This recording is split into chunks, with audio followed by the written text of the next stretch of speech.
मुल्क में शहरी आबादी जो वधण जिते तरक्की जो उञाण है उते मसलन के भी जन्म ॾेई रहियो आहे। उन मसलन में ट्रैफिक जो मसलो तमाम अहम है जेको लगभग सॼे मुल्क सां लाॻापियल आहे। ट्रैफिक के वधण सां हादसनि जो ॻाणाटो पिण ॾींहों ॾींहुं वधी रहियो आहे। सखर में नारी फाउंडेशन के सहकार सां समाजी तंज़ीम शहरी सखर में ट्रैफिक जा मसला के सिरे हेठ वर्कशॉप मुनक़िद कयो। वर्कशॉप मुनक़िद कंदड़ समाजी कारकुननि ॿुधायो त प्रॉपर ट्रांसपोर्ट सिस्टम मौजूद ही नहीं है, तो शहरी जो है वो उनका काम एक तरह से अर्बन एरियाज़ के लोगों को फैसिलिटेट करना है कि यहाँ के जो मसाइल हैं उनको हल किया जाए।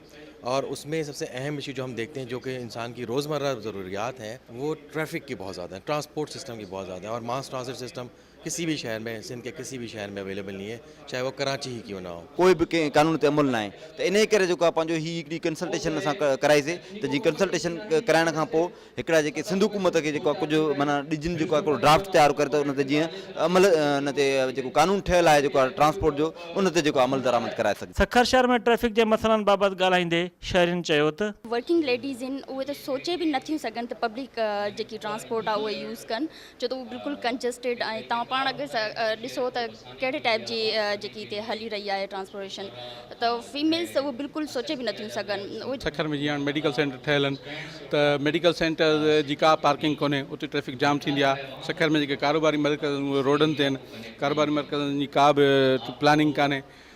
हाई राइज़ बिल्डिंग्स ठहनि थियूं नयूं नयूं, उनजो मटीरियल सॼो रोड ते पियो आहे। असां वटि सिग्नल कोन्हनि, जंहिंखे जिथे मर्ज़ी अचे थी गाॾी हलाए थो, जिथे मर्ज़ी अचे थी पार्किंग करे तो कोई कानून ना है। तव्हांखे हिकु ॿ रोडनि ते जेकी ट्रैफिक पुलिस वारा नज़र ईंदा उहो बि थोरी देरि जॾहिं मां उन्हनि खे ख़बर आहे त असांजा अफ़सर हितां गुज़रंदा त हूंदा, न त पोइ छांवनि में वञी वेही रहंदा। वर्कशॉप में इन ॻाल्हि ते ज़ोर ॾिनो वियो त ट्रैफिक कानूननि बाबति जागरूकता फैलाइण सां गॾु उन्हनि ते अमल खे भी यकीनी बणायो वञे। गॾिजाणी में मौजूदु सञावंदनि जो ख़्यालु हो त सखर शहर ट्रैफिक जे तमामु घणनि मसइलनि में फाथल आहे, उन्हनि खे संजीदा थी ऐं हल करण जी ज़रूरत आहे। कैमरामैन जावेद गुंजो सां गॾु मुश्ताक टावरी, सिंध टीवी न्यूज़ सखर।